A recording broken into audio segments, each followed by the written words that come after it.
sobre uno de los cuentos, no revelemos datos que puedan ser significativos. Dayana, quítese la mascarilla, le prometo que yo no tengo coronavirus. Está ahí con gente. No puedo, estoy en el trabajo. Ay, perdón, Dayana. No haga mucha ruido. Muy bien. Entonces, no sé, Eddie, ¿qué iba a comentar usted? Sobre eso.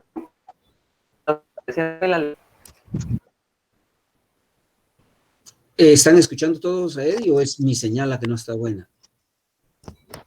Yendi, que lo escucha. Es la de... No se escucha. A mí No, me no se escuchó, no se escuchó. ¿Me escucha ahorita o no? Sí, ahorita le escucho yo, Eddie, pero a mí me escuchan todos, perdón. Sí, licenciado. Sí, licenciado. Sí, licenciado. Claro. Gracias, gracias. Entonces, Eddie, cuéntenos. Bueno, a mí en lo personal no me había tomado el tiempo de leer este tipo de lecturas porque en lo personal no es mi favorita. Este género no lo manejo yo. Es una lectura bastante corta y que a pesar de su fecha de publicación, que fue en 1843, sí se adelantó bastante a los temas que se tocaban en ese momento. O sea, creo que es una lectura que tiene bastantes toques así macabros, místicos, y que borda bastante en nuestra, y que despierta esa intriga que a todos nos gusta, ¿verdad? Que nos gustan las lecturas, que nos engancha al primer momento. Y creo que esto es lo que genera este cuento breve, podríamos denominarlo así, porque desde el principio tiene este concepto que creo que la mayoría de nosotros tenemos, y es la relación entre mascotas, ¿verdad? Como empieza narrando esto, y ese sentimiento, así como creo con su relación con su gato. Creo que ese libro también le impactó a usted conociendo esto. Una cita que yo destaco en esto es la primera que nos dice en el primer texto, y es la de: hay algo en el generoso y abnegado amor de un animal que llega directamente al corazón de aquel que con su frecuencia ha probado la falsa amistad y la frágil fidelidad del hombre. Creo que esto es lo que nos atrapa principalmente y nos fomenta a seguir leyendo, ¿verdad? Y sí, que hace que esta historia sea tan interesante, como le mencioné anteriormente, por ese sentimiento que muchos hemos tenido, ¿verdad? O sea, sentirle más confianza a nuestra mascota y demostrarles nuestros sentimientos que con las personas, porque como bien dicen ahí, los perros o las mascotas no juzgan. Otra cuestión que me encantó bastante fue durante el desarrollo la personalidad de aquí de nuestro protagonista, y creo que Edgar Allan Poe nos recordó estas frases, estos pensamientos que decía Maquiavelo y Hobbes sobre la naturaleza del hombre, ¿verdad? Porque aquí nos narra que la naturaleza del hombre es ser maquiavélico, que es malo por naturaleza. Creo que es lo que podría rescatar de esta lectura, y como le mencioné anteriormente, no soy muy fan de las lecturas de terror porque no les encuentro mucho chiste, pero de lo contrario, para pasar un buen rato, es una lectura bastante breve y llamativa, solamente. Qué bien, me felicito por el comentario, y en efecto, Allan Poe es el que creó este género. Él no solo se adelantó, él lo creó, o sea, de la nada creó el género de terror. Yo lo puse ese cuento como primera historia porque, miren ustedes, hay una correlación entre la literatura y la forma en que estamos viviendo. Nosotros estamos en una época dark, una época oscura, en una época de sentimientos negativos. Esa frase que comentó el compañero es algo así como que la esencia de lo que Edgar Allan Poe cree de las personas. Unos añitos antes, Beethoven había dicho: entre más conozco a las personas, más amo a mis mascotas. Él se refería a los perros. Ese es un sentimiento negativo, o sea, pesimista, dark, oscuro.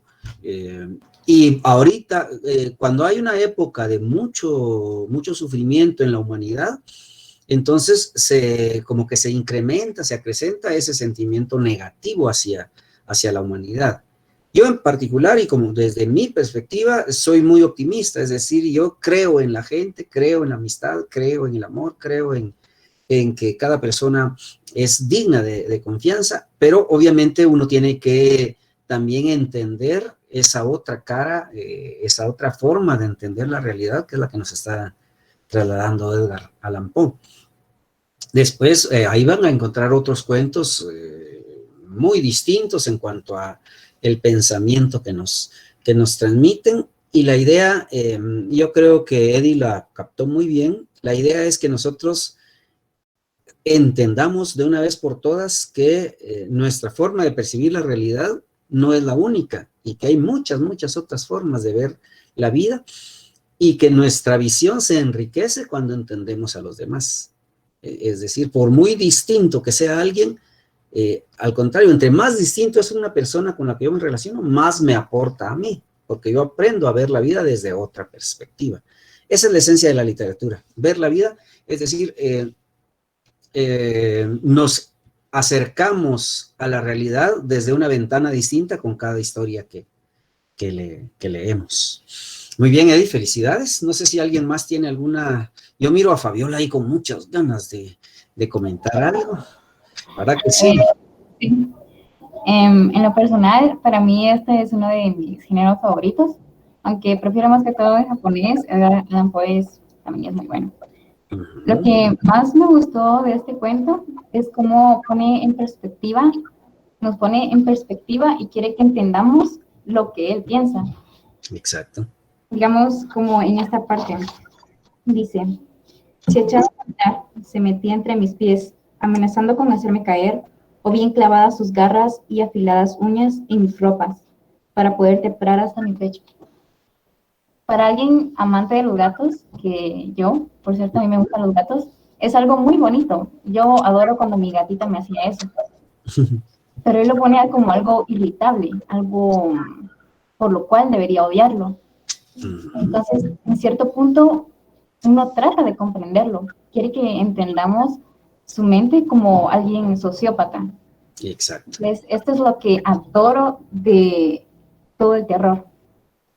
Es simplemente increíble.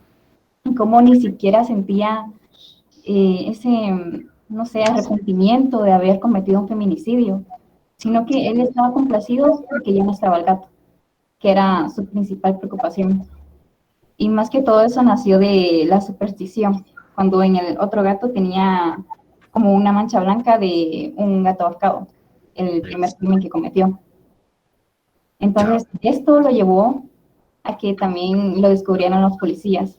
Cuando él supuestamente había cometido, ya había pues ocultado el cadáver de una forma perfecta, pero al final realmente fue descubierto, ¿verdad? No pudo mentir correctamente porque tenía ganas y deseos de compartir el mayor secreto, un crimen perfecto. Exacto. Y yo creo que también lo que se rescata aquí un poco es el tema moral, de cómo alguien que comete un acto que va en contra y que riñe con la moral, lleva un infierno en sí mismo, más allá del infierno del que hablan las religiones, el infierno interno, cuando alguien, algo así como que tiene esa bipolaridad de actuar de acuerdo con los instintos que le ha producido la enfermedad del alcoholismo, pero con la conciencia de que no es él mismo, de que hay algo así como que un demonio que se ha apoderado de él, ese demonio de la inmoralidad o de la amoralidad, que se ha apoderado de él y que le está obligando a hacer cosas que su ser, por decirlo así, sano, no aceptaría. Entonces ese choque moral es el que le da como que unidad al cuento, y es lo que de alguna manera trasciende de esta historia, el conflicto moral que está al interior de la persona que comete un acto. Lo importante de la literatura es que nosotros aprendamos, yo siempre les digo a mis alumnos, ustedes por un momento imagínense que son ustedes el protagonista. No, obviamente no mataron a un gato y no mataron a ninguna esposa, porque no la tienen, pero cometieron algún hecho que reñía con sus principios morales y ese infierno que se pasa. Miren, créanme, y se los digo con toda honestidad, la única vez que he robado fue cuando yo tenía como, ¿qué? Unos 10 años, que mis abuelos tenían una farmacia y yo me robé 5 centavos, imagínense 5 centavos, y todavía tengo un dolorcito aquí en mi corazón de pensar que engañé a mis abuelitos que habían confiado en mí. Entonces, ese conflicto, o sea, uno tiene que, para disfrutar de una obra literaria, uno tiene que asumir que es el protagonista. Y al asumirlo, no literalmente, porque la esencia de la literatura es que dice lo que no dice.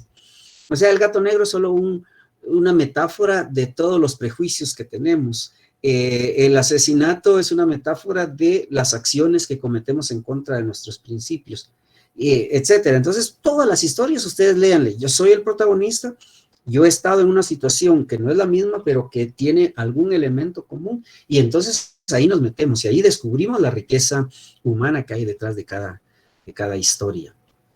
Muy bien, no sé si alguien más quiera opinar. Yo siento que la mezcla de su soledad del protagonista también, que él se sentía traicionado por sus amigos, mezclado con el alcoholismo, despertó ese anhelo intrínseco del mal por querer hacer ese tipo de acciones, ¿verdad? Claro. Al final, como decía el compañero, es un sentimiento que todos tenemos, que nos hemos sentido la atracción por cometer el mal, de romper las reglas, de hacer algo malo. Al final todos como que tenemos eso, y él mezclado el alcoholismo con su soledad, como que se volvió loco. Exacto. Yo creo que el cuento no dice que todos queremos hacer el mal, sino al contrario, que todos en algún momento sucumbimos a una pasión inmoral, pero que en el fondo estamos conscientes de que estamos haciendo mal.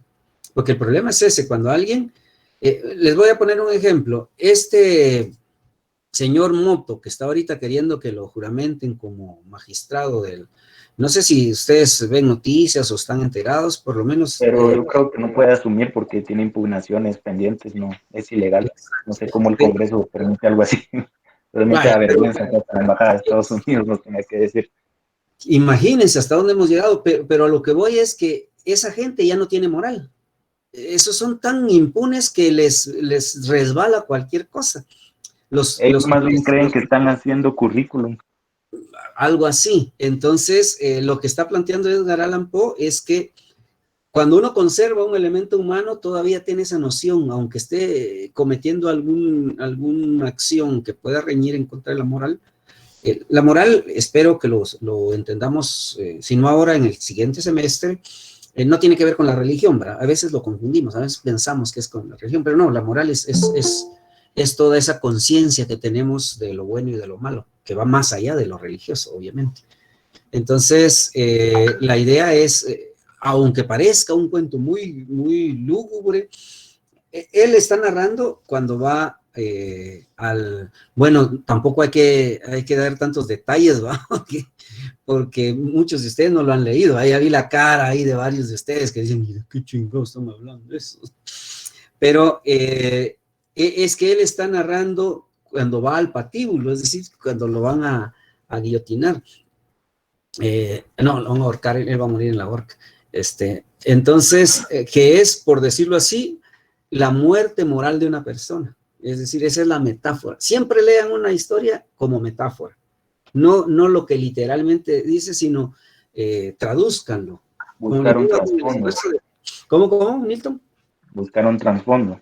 Exacto, el trasfondo y ustedes en ese trasfondo. Esa es la esencia de la literatura. No sé quién tenga alguna otra opinión sobre esto. Yo, disculpe. Sí. Lo que me llamaba ahorita la atención que usted decía, así como la metáfora de la muerte moral, se me venía a la mente este fragmento de la lectura en el que para mí como que él hace énfasis en que él obra conscientemente, en la parte donde dice, lo ahorqué porque recordaba que me había querido y porque estaba seguro de que no me había dado motivo para matarlo. Lo ahorqué porque sabía que al hacerlo cometía un pecado mortal que comprometería mi alma. y ese sentimiento que nos transmite también, porque yo en algún momento hasta como escalofríos me dio porque al decir lo ahorqué porque recordaba que me había querido. Entonces, ¿a qué magnitud llega el saber que el gato lo había querido y que aún así lo mata? Porque él no podía con su conciencia. Es decir, él estaba... Lo atormentaba la imagen del otro gato. Pero sobre todo, él se estaba suicidando. Cuando mató al gato era un suicidio. Era el suicidio de su alma, que es el peor de los suicidios, ¿no? Si se dan cuenta. Y de su moral. Ajá, es decir, el suicidio moral es el peor que puede haber, porque uno sigue vivo, pero está muerto moralmente. Muerto en vida. Exacto. Tal vez, no sé, ojalá que ustedes ya puedan ir dimensionando eso, pero créanme que cuando uno comete un acto inmoral, en realidad se está metiendo un cuchillo en el mero corazón y va a pasar el resto de su vida con ese cuchillo. Y si ya no lo siente, es porque hay un bello poema de Antonio Machado que dice: en el corazón tenía la espina de una pasión, logré arrancármela un día, ya no siento el corazón. Es decir, que uno ya está muerto. Cuando uno ya no siente esa espina que le ha golpeado, es porque uno ya murió, y entonces ya la vida no le vale la pena. ¿Qué es lo que les decía? Con este moto, con los diputados, ya su vida no tiene ningún sentido para ellos mismos. Entonces ya solo actúan como por inercia porque están muertos. Ojalá que ustedes nunca lleguen a sucumbir a una tentación inmoral, porque créanme que se van a morir y van a pasar el resto de su vida solo vegetando, digamos. Decía otro poema de... Sí, diga, Eddie. A mí justamente se me recordó esta frase que decía Platón, ¿verdad? Es mejor sufrir una injusticia que cometerla. Ah, por supuesto, es totalmente cierto. O sea, lo peor es el cometer la injusticia lleva el acto de la muerte en sí mismo, ¿verdad? Muy bien. Decía un poema de Amado de Nervo al final: y preferí no vivir, que no es vida la presente, sino acabar lentamente de morir. Es decir, uno ya murió, solo está. También prefirió su muerte antes que traicionarse a él mismo y traicionar a la verdad, que era lo que él estaba enseñando. Esa es la esencia del pensamiento moral, lo que hizo Sócrates. Sócrates había sido condenado a la copa de cicuta. Tomar la cicuta y le dieron un rey de una isla vecina, le dio la oportunidad de escapar, y él dijo: si escapo, y es como si estuviera muerto, pero en vida, que es peor, o sea, sufriría cada momento antes de morir. Entonces, en cambio, si me tomo la cicuta, estoy siendo fiel a mis principios, que es el de muriendo por lo que él cree. Exacto. No tanto por lo que él cree, sino porque él predicaba que el principal pensamiento de Sócrates era: mientras una norma moral exista, hay que respetarla. Y si uno está en contra, en todo caso lucha por cambiar la norma, pero no se escuda en que no está de acuerdo para violar la norma. Eso es lo que... Entonces él predicaba el respeto por la justicia, y la justicia lo condena a él a muerte, y dice: si yo no dejo que la justicia me mate, estoy traicionando lo que yo mismo había predicado del respeto por la norma, ¿va? Y un poco eso tiene mucho que ver con ustedes y con la carrera en la que están. Muy bien, qué alegre que haya opiniones. Aquí está un gato que no es negro, miren, yo creo que ya se los había presentado. Esta es una gata. Ahorita va a venir el gato negro, el de la portada que anda por ahí. Muy bien, no sé si haya alguna opinión o pasamos al escabroso mundo de la comunicación. Les voy a compartir mi pantalla y así empezamos un poquito a calentar motorcitos.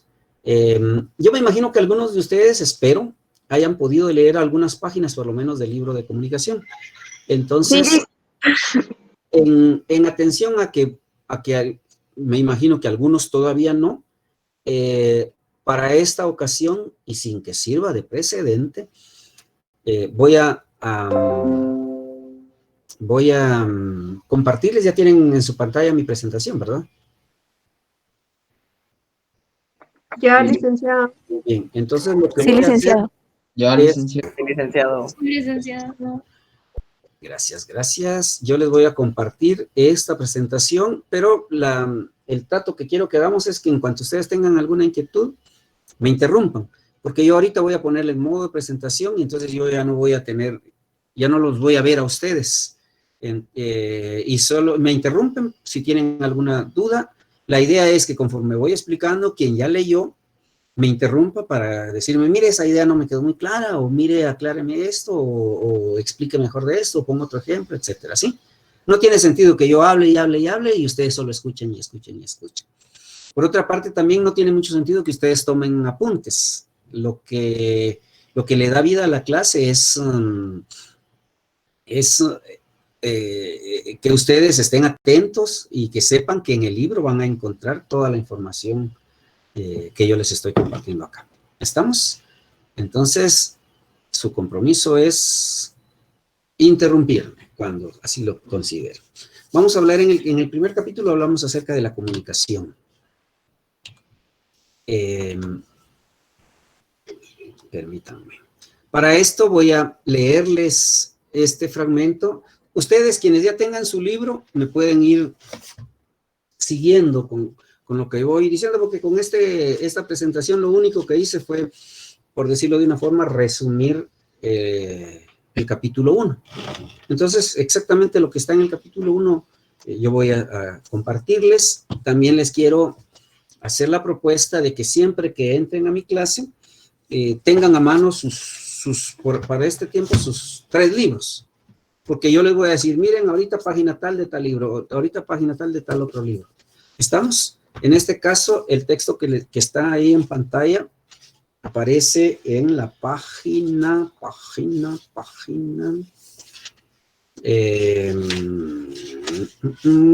8, Fuentes del Derecho. Lo voy a leer y con esa base vamos a explicar por qué es importante este curso. Uno de los dogmas del positivismo más asentados en nuestra cultura jurídica es el de la unidad de ordenamiento jurídico. Esto es, la idea de que el derecho es un conjunto de normas sistematizadas u ordenadas. Perdón. Diga, por favor. No, se me fue el micrófono. Ya, no hay pena. Ordenadas en un todo unitario. La unidad del ordenamiento viene articulada mediante un tipo de normas que determinan cuáles son los elementos que lo componen y que precisamente para indicar que son normas que disciplinan la producción normativa y proporcionan criterios para identificación de otras normas, se denominan metanormas. Desde la perspectiva de las fuentes, para distinguir entre normas y metanormas, se habla de normas de producción jurídica y normas sobre la producción jurídica. Normas primarias y normas secundarias en terminología de Hart. Las normas sobre producción jurídica asumen un valor instrumental respecto a las normas de producción jurídica, por cuanto determinan a qué actos corresponde el particular tipo de efecto jurídico consistente en la producción de disposiciones y normas jurídicas. ¿Qué talito? ¿Cómo les quedó el ojo? ¿Verdad que se les quedó cuadrado? Pues déjenme decirle que esos son los textos con los que ustedes tienen que empezar a relacionarse. Y eso que este es un fragmentito de una obra de Leonel López Mayorga. ¿Quién les está dando introducción al derecho? Licenciado Perín. Bueno, entonces no van a utilizar este texto, que es muy bueno. Por si quieren algún complemento, les aconsejaría es de Leonel López Mayorga. Pero les digo, esto está en el libro de Leonel López Mayorga, que es Introducción al Derecho 1. ¿Se imaginan ustedes? Entonces, ese es el tipo de lenguaje que ustedes van a tener que utilizar a partir de ahora. Miren las palabrejas que tienen: dogmas, positivismo, ordenamiento, normas sistematizadas, todo unitario, articulada, ¿qué más? Metanormas, disciplinan la producción normativa. ¿Entienden eso? ¿Saben de qué estamos hablando? ¿Verdad que es complicado? Entonces, por eso es que es tan importante este curso. ¿Qué implica el fragmento anterior? Bueno, primero, alguien escribió, en este caso, Leonel López Mayorga. Leonel López Mayorga escribió un libro que se llama Introducción al Estudio del Derecho, y en ese libro explica a los estudiantes cuáles son las bases fundamentales de las ciencias jurídicas. Entonces, ahí hay un proceso de comunicación. Pero ¿qué es lo peculiar, digamos, de este proceso de comunicación? Que utiliza un lenguaje técnico. Es decir, nosotros estamos acostumbrados en nuestra casa a decir, pásame las chanclas vos. O decir, mira, la toalla ya está mojada. Es decir, utilizamos un lenguaje cotidiano con el que nos comunicamos de una forma confidencial, digamos, o en confianza. Pero cuando entramos en la universidad, Ave María Purísima, tenemos que usar un lenguaje mucho más técnico. Tenemos que entender ese lenguaje técnico y tenemos que aprender a interpretarlo. Porque en última instancia lo que estamos haciendo en la universidad es adquirir conocimientos. Entonces, ¿qué pasa? Cuando un emisor informa o transmite conocimientos, que tiene que haber un receptor que esté preparado para recibir esos conocimientos.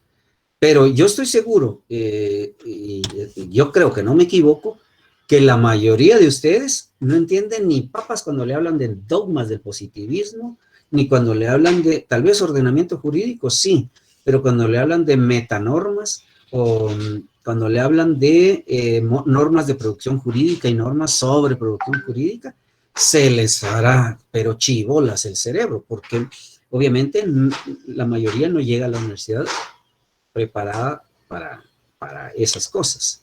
Entonces, por eso, ¿qué significa estar en la universidad? Ser un lector activo. Es decir, tener los ojotes así pelados, abiertos, estar interactuando. Bueno, no sé qué es ordenamiento jurídico, no sé qué es dogmas del positivismo, pues a googlearlo, a meter qué es un dogma del positivismo, qué es el positivismo jurídico, qué es la dogmática jurídica, qué es la metanorma, y todo eso ustedes tienen que estar, pero al chilazo ahí, interactuando con el texto. Miren, aquí es solo un párrafo, pero me imagino la cantidad de conocimiento que tuvo que tener Leonel López Mayorga para escribir ese párrafo. Y obviamente la cantidad de conocimientos que deben tener ustedes y que deben adquirir de emergencia para entender ese párrafo. Por eso es tan importante un curso de comunicación. ¿Qué significa estudiar Derecho? En primer lugar, ya ustedes lo saben, el derecho se expresa y es lenguaje. Es decir, toda su carrera va a estar relacionada con el lenguaje. ¿Por qué? Porque no hay norma jurídica que no sea primero expresión lingüística. Porque no hay manera de producir normas que no sea a través de la producción de enunciados lingüísticos. Entonces, estudiar comunicación es una base indispensable para estudiar derecho. No hay posibilidad de desarrollo del derecho ni de ninguna ciencia sin un desarrollo jurídico, lingüístico. Dime cómo hablas y yo te diré quién eres. La forma en que ustedes hablan inmediatamente refleja cuál es su nivel. La manera en que utilizan las palabras, si las utilizan bien o las utilizan mal, es exactamente el espejo de su cerebro. Porque el cerebro también no tiene otra forma de entender la realidad que no sea a través del lenguaje. Entonces ustedes, cuando llegamos a la universidad, nuestro cerebro se tiene que universalizar. Y para universalizarse, tenemos que aprender mucho del lenguaje, conocer muchas más nuevas palabras, lenguaje técnico, porque durante toda la carrera vamos a estar interpretando diferentes textos. Ahorita les leí un texto de introducción al derecho, pero seguramente ya su profesor o profesora, Bosbelí les da ciencia política, ¿va? Juan Carlos Medina Salas. Juan Carlos Medina. Ah, no, entonces él utiliza, me imagino, ¿qué texto les está dando él? Uno de él mismo, ¿va? No nos ha pedido texto aún. Bueno, pero lo cierto está en La que... política de Aristóteles creo que dijo que nos iba a... Ah, ya. Ah, bien, o sea que le va a ir armando. Muy bien, pero imagínense, cuando se pongan a leer a Aristóteles y su visión de la política, obviamente ustedes van a tener que cambiar de chip, ¿va? Es decir, ahorita tienen el chip de comunicación y después ¡pum!, se sacan al chip de ciencia política y después al de economía y va a venir Fidel, ¿verdad? Clases, ¿va? Fidel con su terminología económica y va a venir, ¿quién más les da clases a ustedes, mis niños? A ver, Fidel, Juan Carlos, bueno, quienes sean, Francisco Perén, Joel Aguirre. Y Joel Aguirre, y cada uno les va a hablar en un lenguaje distinto. Y ustedes tienen que ser, pero ahí sí que patojos chispudos, ¿verdad? Es decir, tienen que saber, bueno, él habla de esta manera y le tengo que entender así, pero este otro habla de esta otra manera y le tengo que entender así. Entonces, ¿por qué es importante el curso de comunicación? Porque es la base. Miren, la comunicación está en todo, hasta en las matemáticas más puras se tienen que transmitir a través del lenguaje. Y obviamente ustedes están condenados a producir muchos textos, no solo en su vida como estudiantes, sino sobre todo en su vida como profesionales. Imagínense todos los memoriales que tienen que redactar, todas las minutas, todos los informes circunstancias, toda su vida va a ser de producir documentos. Y ya les dije que para mí, por ejemplo, que me dedico a declamar poemas, pues cometer errores no es tan complicado, pero para ustedes un errorcito ortográfico les puede dar al traste todo un trabajo que han realizado. Les voy a poner un ejemplo. Ahorita uno de los candidatos a decano de la facultad pasó como un mes armando todo el expediente que se necesita para ser inscrito. ¿Y qué les parece? Que la persona que redactó la solicitud cometió un error y eso hizo que no le aceptaran. Después de un montón de tiempo dedicado y de muchas personas ahí haciendo el esfuerzo colectivo, un error de una persona que ya es abogada y ya tiene varios años de ser abogada y de ser litigante, por ese error se perdió de la candidatura. Entonces se pueden imaginar las dimensiones y los problemas que acarrea el no hacer uso adecuado del lenguaje cuando se producen documentos. Y en ustedes más que en nadie, en los abogados. Así como hay muchísimos ejemplos, pero este cabal ocurrió ayer. Y yo estuve involucrado ahí, no porque yo hubiera cometido el error, sino porque yo he estado en apoyo a esto. Y créanme que sí duele. Duele porque es un esfuerzo colectivo que se viene al traste por un error de un abogado. Entonces, ¿qué significa eso? Que ustedes están condenados a utilizar el lenguaje de forma apropiada, porque si no, su mismo prestigio se viene al trasto y todos los procesos que ustedes sigan pueden fracasar. Entonces, por eso, estudiar derecho significa estudiar el uso adecuado del lenguaje. Antes de entrar así como al lenguaje escrito, vamos a dar un rodeíto en este capítulo sobre la comunicación, porque la idea es que entendamos de una vez por todas que aprender el lenguaje es aprender a comunicarnos adecuadamente. Ustedes me imagino que ya lo saben. ¿Por qué es el fracaso de nuestro sistema escolar? Porque miren, desde primero primaria y aún desde parvulitos tienen un curso de lenguaje que se pueda llamar comunicación y lenguaje. Hay muchas denominaciones o varias, pero que en esencia, ¿qué hacen ahí? En lugar de enseñarnos a comunicarnos, a redactar bien, etcétera, nos enseñan a escribir oraciones con sujeto y predicado y modificador directo y que modificador indirecto y que circunstancial y que tal vez nos memorizamos eso, pero no nos sirve de ni rebanada a la hora de vivir. Entonces, ¿por qué es importante entender que saber escribir es saber comunicarnos? Porque precisamente lo esencial es eso. Puede haber alguien que no sepa nada de sujeto y de predicado, pero que sí se sepa comunicar. Había un poema de mi primo, cuya historia van a conocer en el capítulo 7, que decía: si es necesario escribir sabiendo que es el sujeto, a esas cosas no me meto porque acortan el vivir. Bueno, ahí sigue el poema, que es una oda a la ortografía. Bueno, entonces, ¿qué es la comunicación? Fíjense bien esto, ustedes ya les habrán dicho un montón de cosas acerca de la comunicación, pero lo que yo voy a hacer énfasis es en esto. La comunicación es una actividad.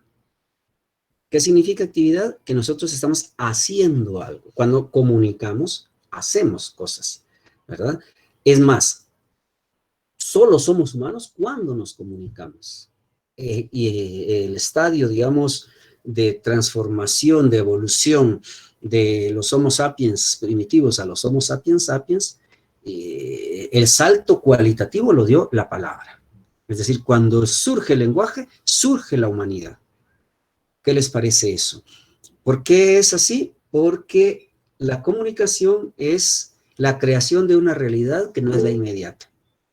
Los animales viven, los gatos viven, reaccionan en el mundo, metidos en el mundo. Los seres humanos trascendemos, es decir, vamos un poco más allá de la realidad. Les voy a decir lo siguiente. Fíjense que aquí a mi derecha tengo una ventana. Esa ventana me permite ver la copa de los árboles. Yo estoy en el 4º nivel de un edificio y puedo ver cómo hay de viento, a pesar de que el sol es radiante, el viento fuerte hace que haya frío. ¿Me entendieron, verdad? Ustedes no están viendo lo que yo estoy viendo, sin embargo entendieron lo que yo estoy viendo, porque yo creé una realidad que no es la realidad concreta.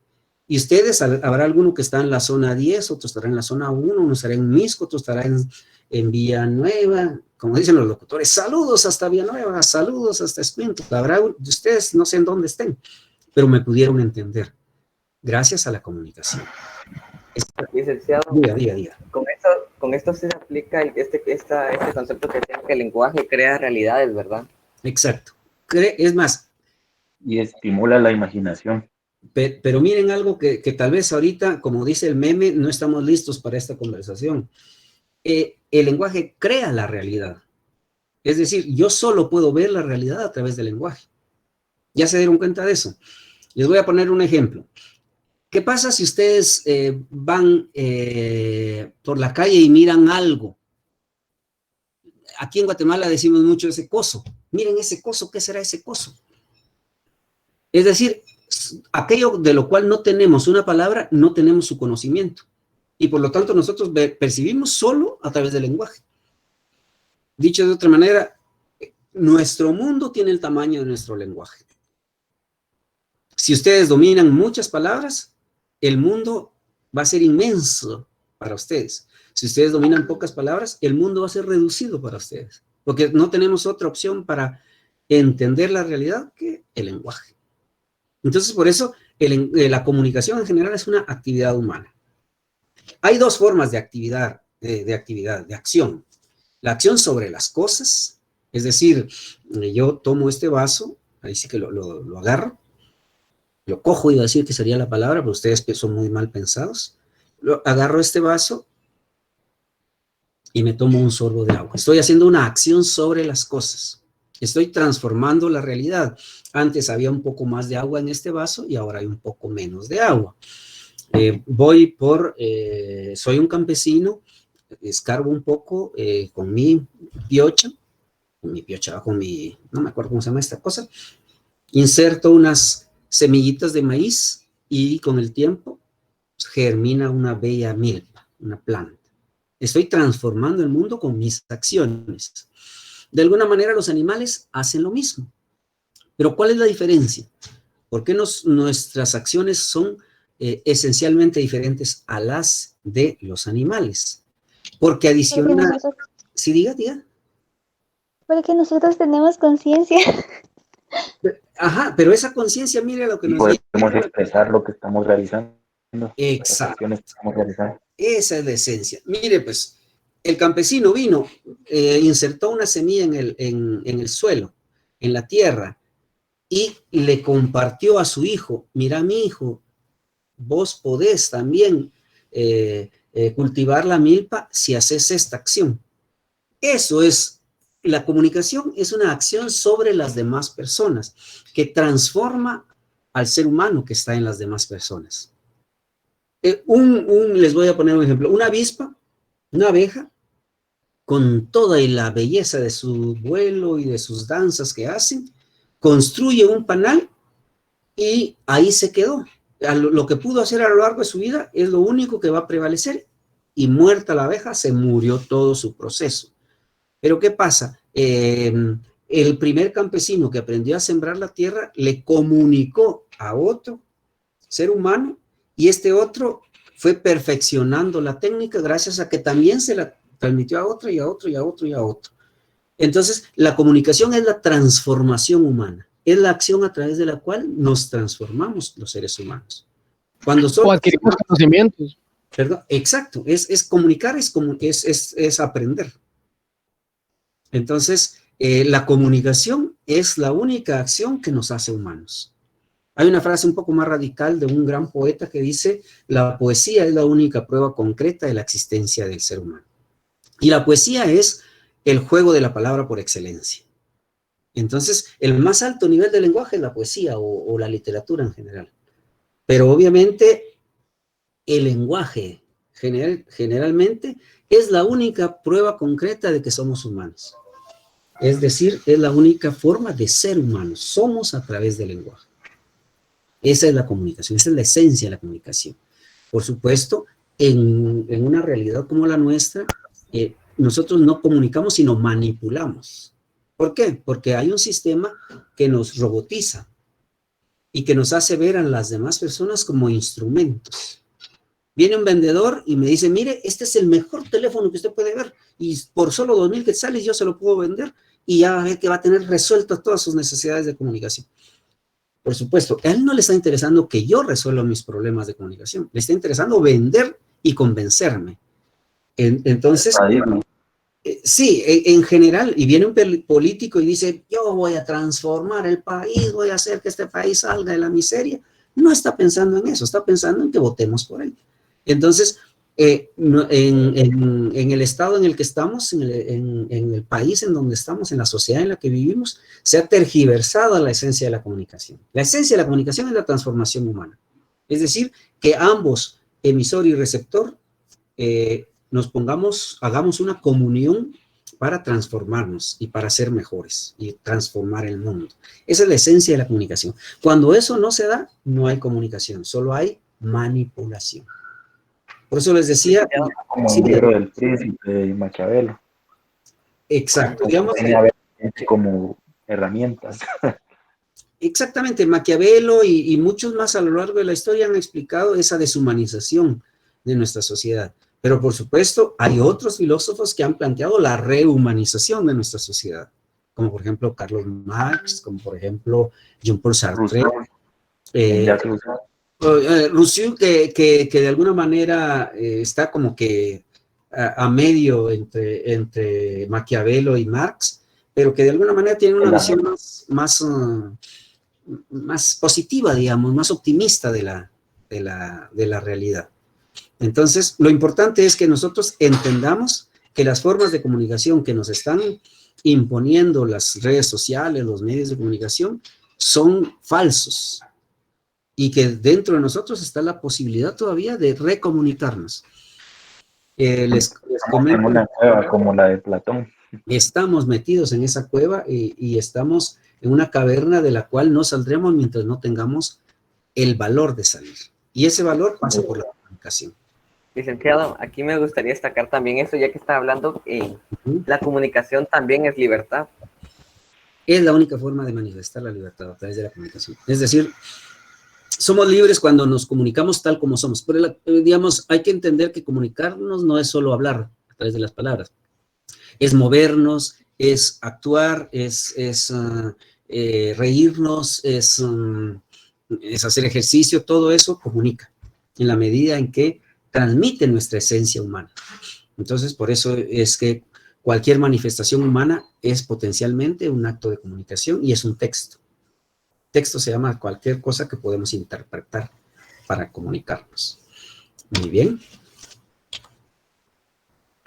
Vamos a ver algo que seguramente ustedes ya lo han visto y estarán hartos. Aquí no vamos a aportar nada nuevo, pero de alguna manera vamos a rescatar ese elemento humano que está detrás. Ya ustedes saben este circuito de la comunicación. Es decir, hay un emisor que envía un mensaje a un receptor.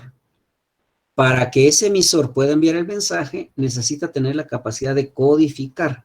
Es decir, tiene que utilizar un código. ¿Qué significa codificar? No es solo, qué sé yo cuando era adolescente escribía mi diario y para que no me leyera mi hermana, porque una vez me sorprendía a mi hermana menor leyendo mi diario y me dio una vergüenza horrible. Entonces me inventé mi lenguaje.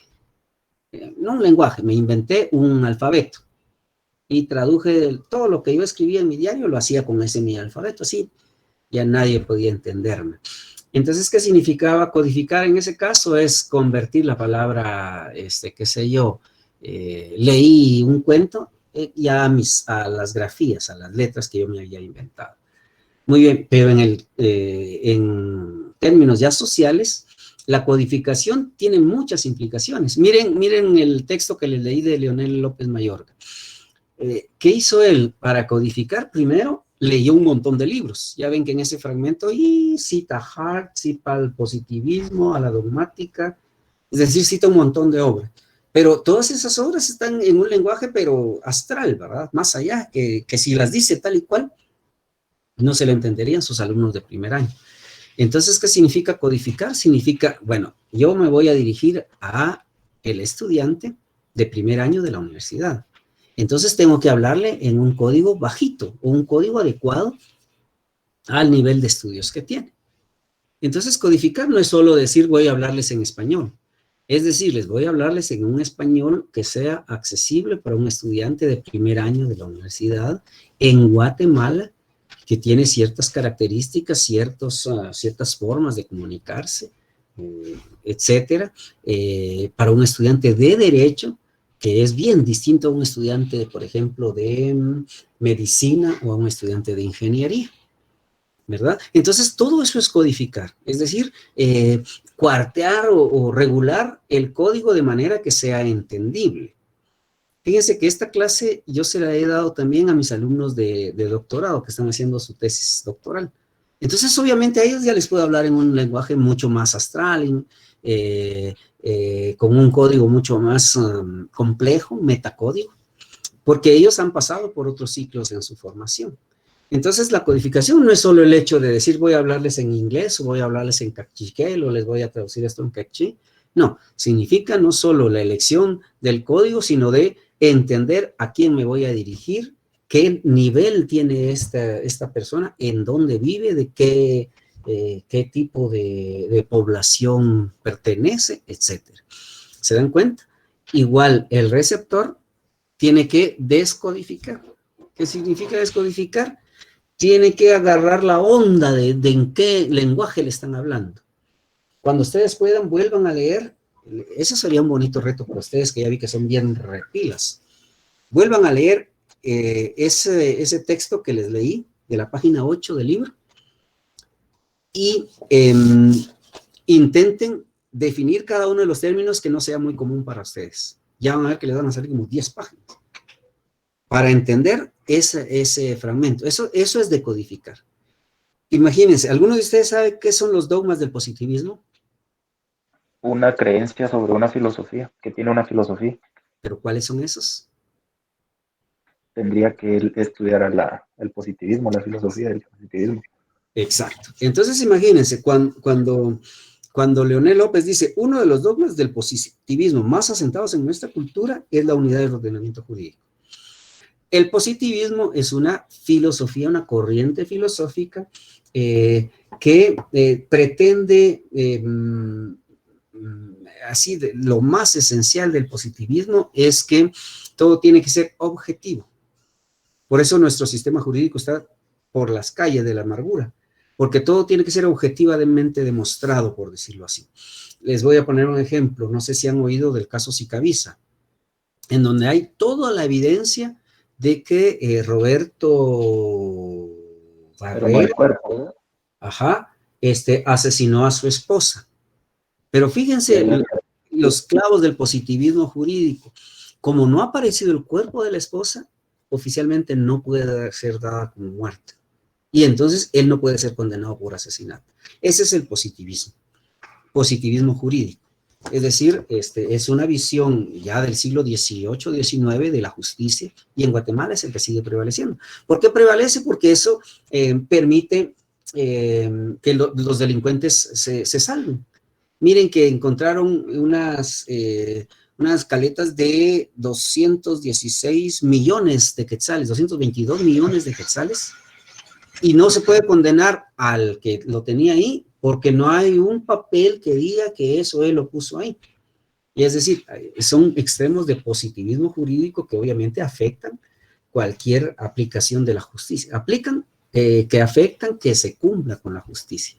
Bueno, entonces, pero todo este comentario viene porque el receptor no es simplemente alguien que va a leer en el caso de un texto escrito.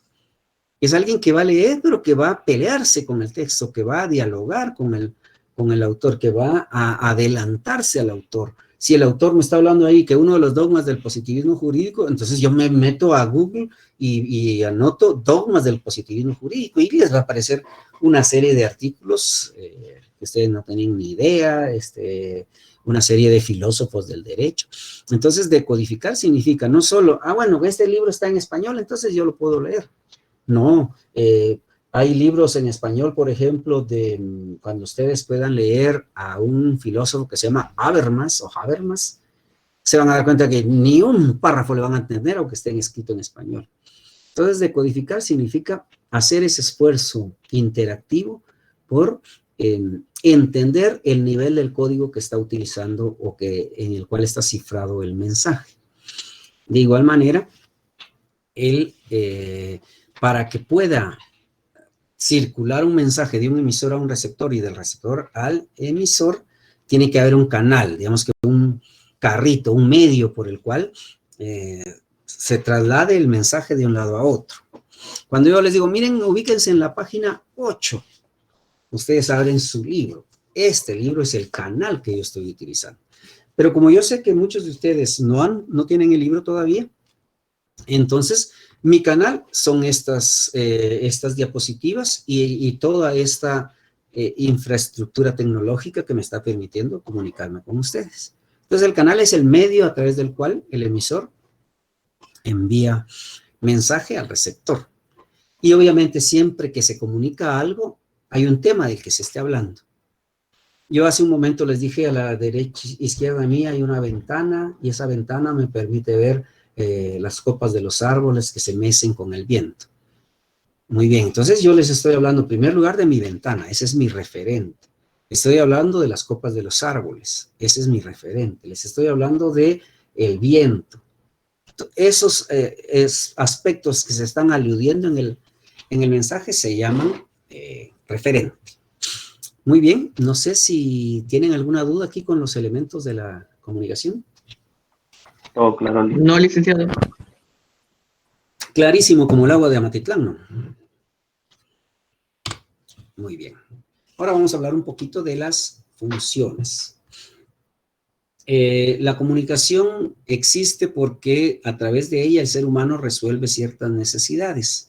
A esas necesidades hay un autor que se llama Roman Jakobson. A él le dio el nombre de funciones de la comunicación. La primera de las funciones que se suele explicar, aunque no necesariamente es la más importante, simplemente es la primera, porque en la gráfica de la comunicación primero está el emisor. Cuando nosotros nos comunicamos para expresar nuestros sentimientos, estamos utilizando la función emotiva. Yo les puedo decir, miren la belleza del vaivén de las hojas de los árboles. Es una tarde preciosa. Les estoy transmitiendo mi emoción, mis sentimientos, subjetivamente lo que yo pienso. Cualquiera de ustedes puede decir, ese tan chiflado, qué bonito va a ser moviéndose de las hojas ahí. A mí qué me importa eso. Entonces, un mensaje es emotivo cuando no nos transmite ¿qué les puedo decir? Objetivamente algo. Es decir, cuando nos transmite algo subjetivo. Cuando a través de ese mensaje el emisor está externando su punto de vista, sus emociones, sus sentimientos, todo lo que implica ser subjetivo, o sea que pertenece al sujeto que en este caso sería el emisor. En ese caso se cumple con la función emotiva. La función opuesta sería la referencial. Yo les dije, a mi izquierda tengo una ventana. Eso es referencial. Porque ahí no les estoy diciendo la ventana es bonita, les estoy diciendo a mi izquierda, entonces ustedes pueden decir, bueno, él tiene su izquierda aquí, de ese lado está la ventana. Cuando un texto transmite información objetiva, es un texto referencial.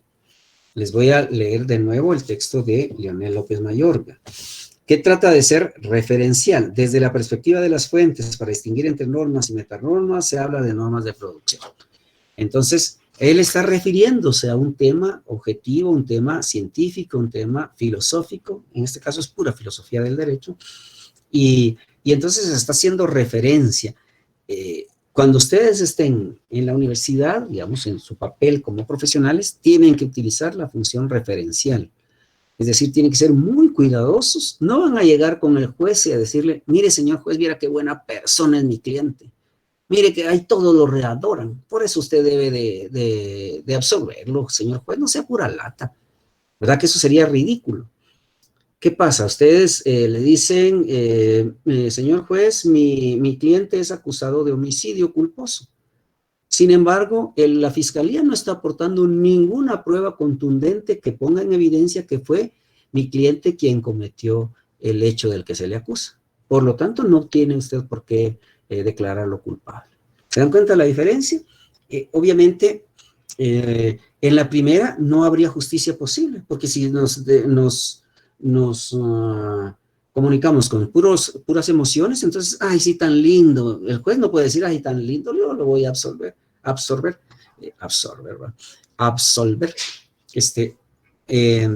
Porque entonces, imagínense que viene una persona feíta, pero que es inocente, y dice el juez, ay, no, ese cae mal, tan fea su ceja, mejor que se vaya al bote. ¿Verdad que nunca funcionaría la justicia así?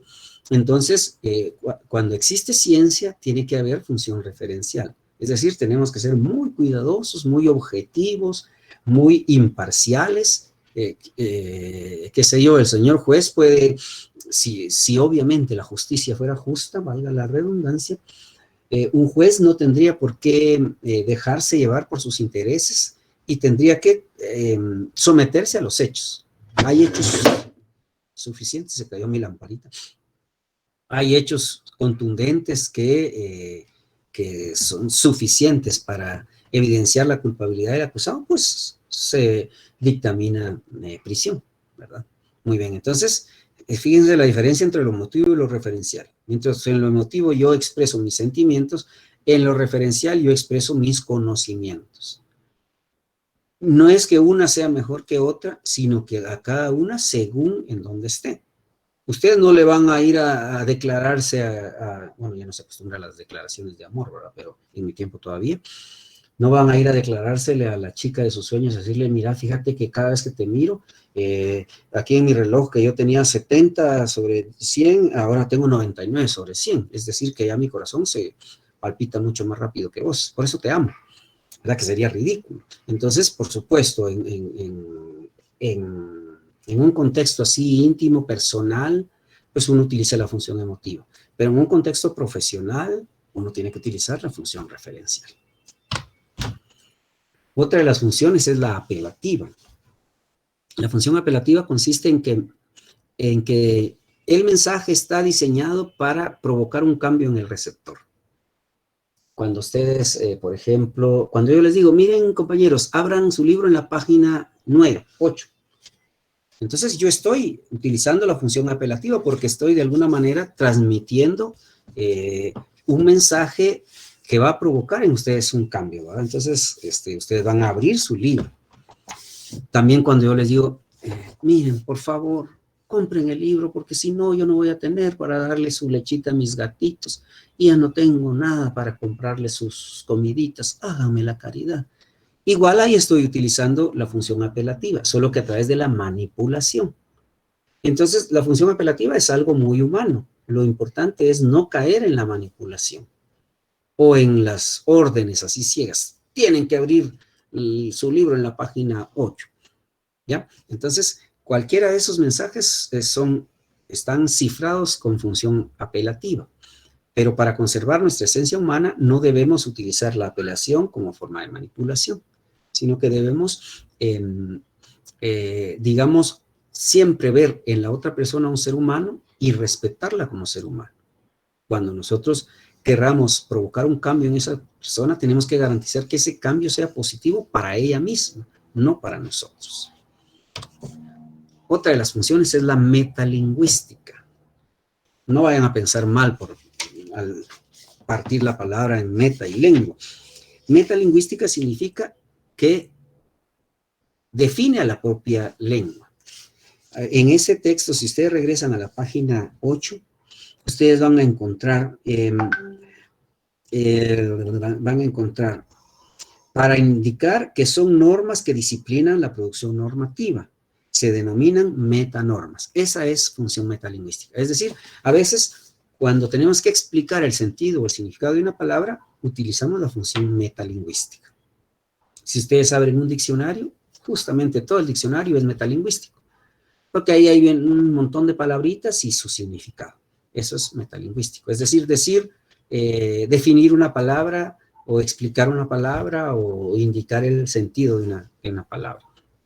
De una palabra o de cualquier otro signo. Ahora ustedes ven, por ejemplo, qué sé yo, nosotros los docentes, como ya estamos mucho más viejos que ustedes, al principio no le atinábamos cómo dar clases por Meet o por cualquiera de estas plataformas. Entonces decíamos, miren, ¿y cómo hago para, alguien está una manita ahí, qué hago? Ah, es que aquí está pidiendo la palabra. Entonces eso es metalingüístico. Y la función fática es aquella que se cumple cuando nosotros queremos verificar que nuestro canal, o sea, el medio que estamos utilizando, sea el adecuado. Por ejemplo, cuando empezamos la clase, todos decimos buenas tardes, buenas tardes, buenas tardes. Ese buenas tardes, pues ojalá que fuera sentido en el corazón, pero generalmente no es que nosotros estemos deseando que tenga buena tarde, sino que es un saludo. ¿Para qué existen los saludos? Para decir, bueno, a partir de este momento ya estamos comunicándonos, ¿verdad? O cuando yo les digo verdad, o cuando ustedes dicen silly, silly, silly. Esas son frasecitas fáticas, porque no dicen nada, pero sí nos ayudan a entender, tanto a emisor como a receptor, que el canal está funcionando. Y también dentro de unos 5 o 10 minutos yo les voy a decir, bueno, jóvenes, pasen buena tarde, nos vemos el martes. Entonces me estoy despidiendo y yo les puedo decir, pasen buena tarde. A lo mejor no estoy pensando en realidad que pasen una buena tarde, pero sí es una frase que me permite transmitirles a ustedes la idea, bueno, ya estamos cerrando el canal de la comunicación.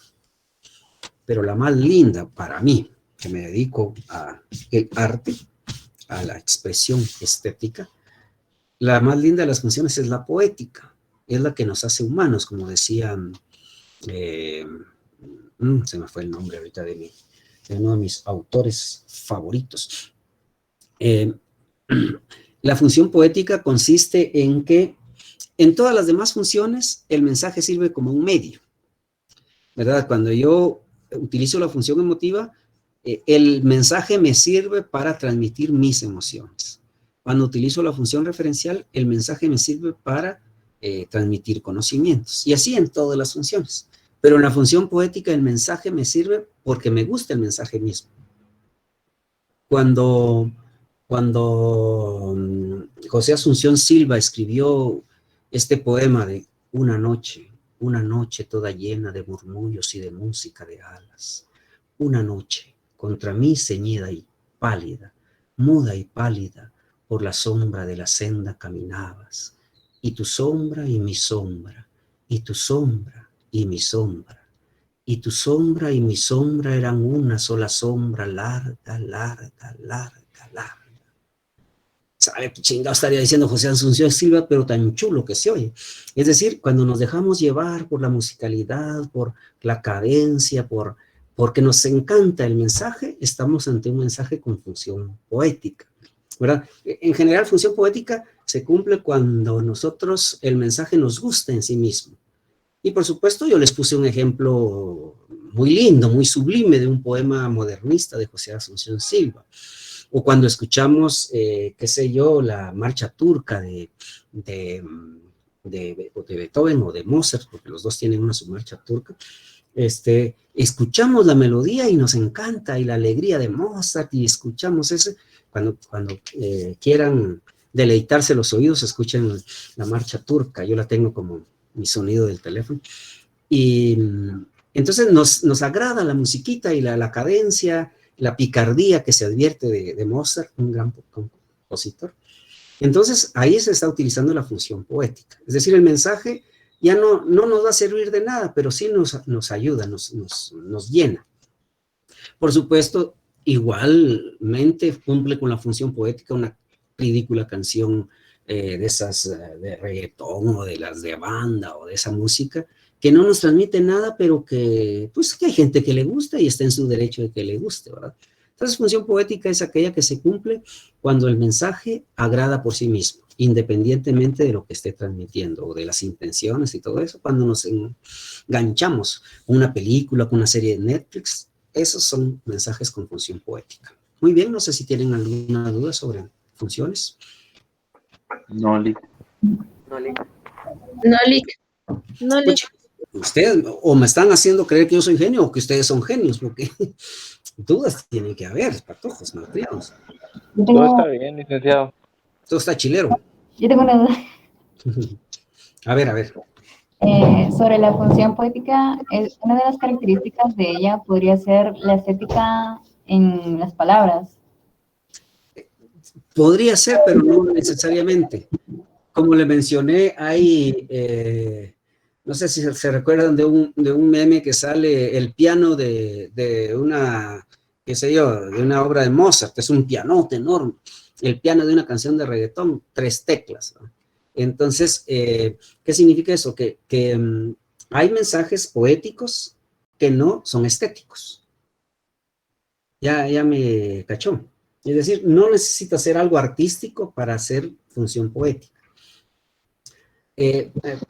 Función poética es, en general, cualquier mensaje que a usted le interese. Por ejemplo, una telenovela. Una telenovela, por más gacha que sea, cumple con la función poética.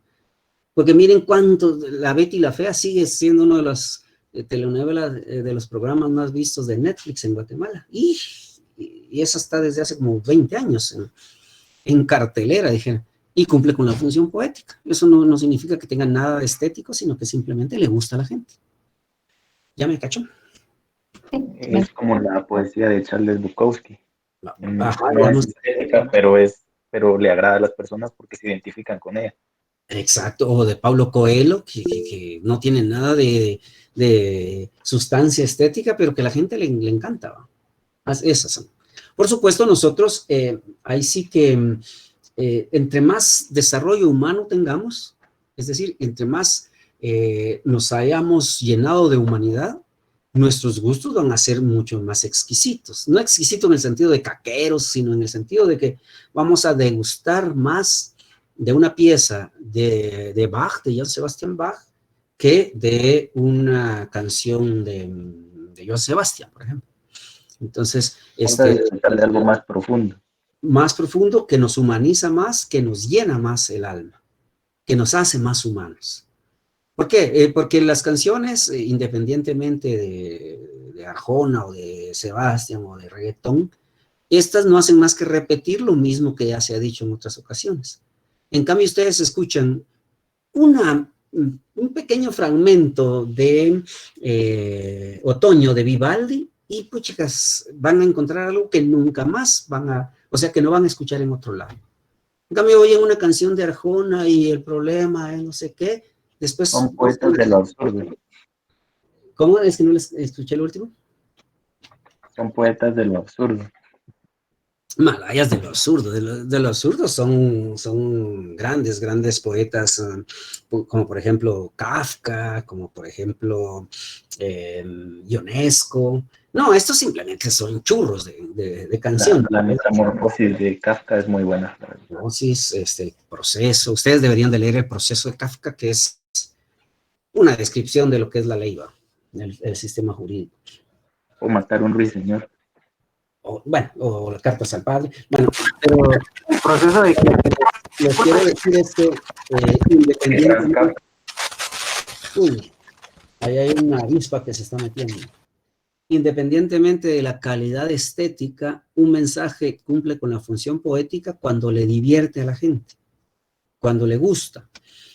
Lo que les decía es que obviamente es tan función poética una canción de Arjona que no dice nada, con una canción de Joaquín Sabina, que es poesía, ¿verdad? Entonces, la diferencia está en su nivel humano, es decir, según sus gustos, así es su nivel de desarrollo humano. Muy bien, no sé si tienen más dudas sobre elementos y funciones. Yo aquí tengo una duda, que ¿cómo se llamaba el libro del proceso de qué? Kafka. Ajá, Kafka. Se llama El Proceso. Es una novela. Esa sí es una novela de lo absurdo.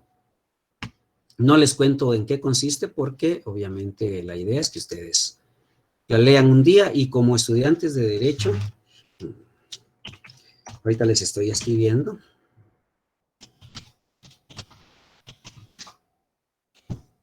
El proceso de Kafka. Entonces les decía que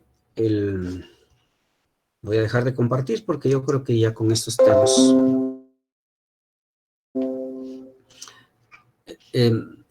Según sus gustos, así va a ser su nivel humano, un nivel de desarrollo plenamente humano.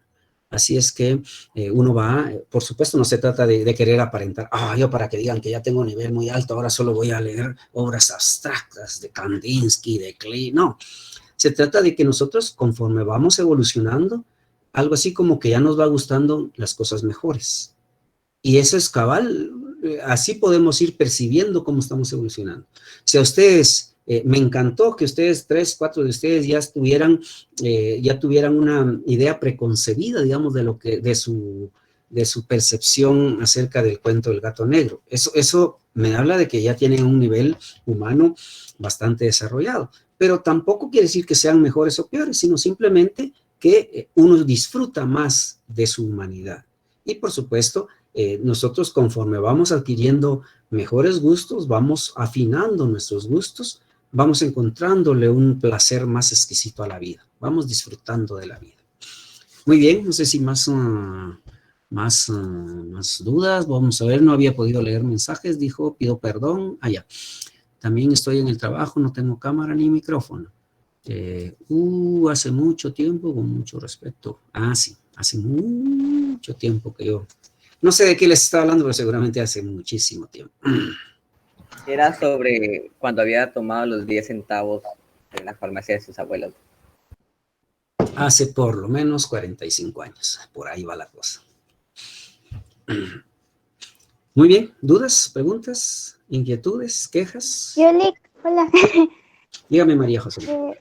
La función poética, entonces, o sea, se resume, o si se puede decir así, en que es todo mensaje que nos haga sentir algo, independientemente de quien lo perciba o de quien lo reciba.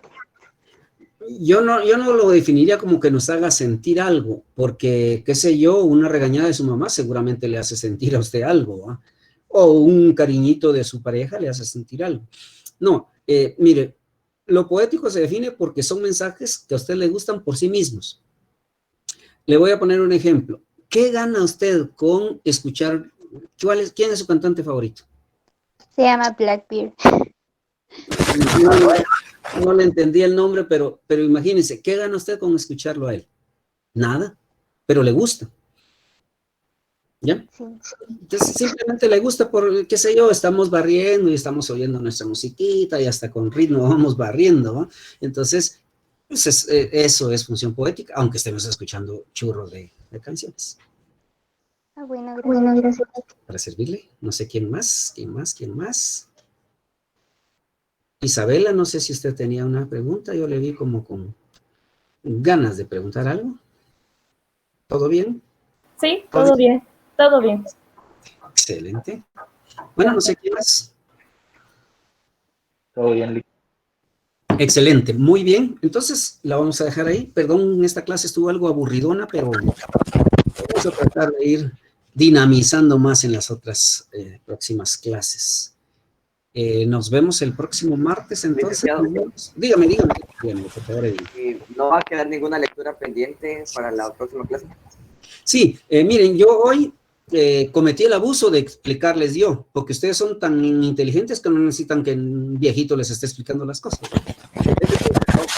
En mi curso el ideal es que yo no tenga que explicarles los temas, sino que ustedes, a través de su experiencia, a través de su esfuerzo, vayan leyendo y vayan comprendiendo y que utilicemos este espacio para compartir nuestras dudas o lo que ustedes bonito hicieron al principio, sus comentarios, sus perspectivas, etcétera.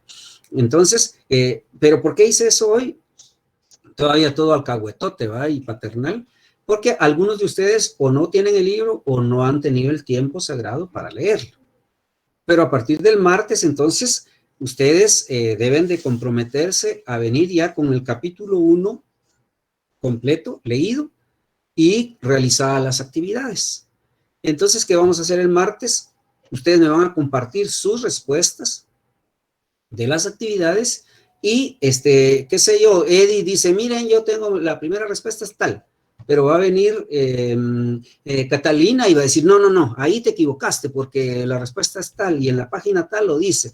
Y entonces va a venir Carla y no, no, no, no, no, no, miren, ahí los dos están equivocados. En el párrafo tal de tal página, el autor afirma tal cosa. Y entonces la respuesta es tal. ¿Ya? De eso se va a tratar las clases, un debate, digamos, una confrontación para ver cuáles son las respuestas más adecuadas. Por eso les pido siempre que cuando resuelvan las actividades lo hagan a lápiz, porque de todos tenemos derecho a equivocarnos, ¿verdad? Entonces, ¿se equivocaron? Pues qué bueno, ya con la discusión yo ya comprendí que la respuesta es la C, entonces borro, escribo la C y el número de página en donde está fundamentado esa respuesta. Lo mismo con el libro de cuentos. ¿Que es femicidio? No. ¿Que es homicidio culposo? No. Y que dice María José que no, ahí hay femicidio. Pero no, Nilton está seguro de que eso es un homicidio culposo, porque él nunca tuvo la intención. Y entonces ahí se enfrascan, porque mira, pues en el Código Penal, en el artículo tal, se define homicidio culposo de tal manera. Ah, pero va a decir María José, no, la ley contra el femicidio indica tal y tal cosa, ¿ya? Eso va a ser. Entonces, la próxima clase yo espero ese debate. Ya espero que ustedes se pongan a debatir y poco a poco vayamos construyendo los conocimientos entre todos. Por eso es fundamental, por lo menos en mi curso, yo diría que en todos, pero por lo menos en mi curso es fundamental que lean antes de venir a clases. ¿Sí? Puras respuestas argumentadas, entonces. Exacto, de eso se trata. No interesa tanto que le atinen a la respuesta como que fundamenten su respuesta, que tengan los argumentos suficientes como para defender su respuesta. El por qué escogimos esa respuesta. Por supuesto. Esa es la esencia de mi curso, porque así aprendemos a comunicarnos.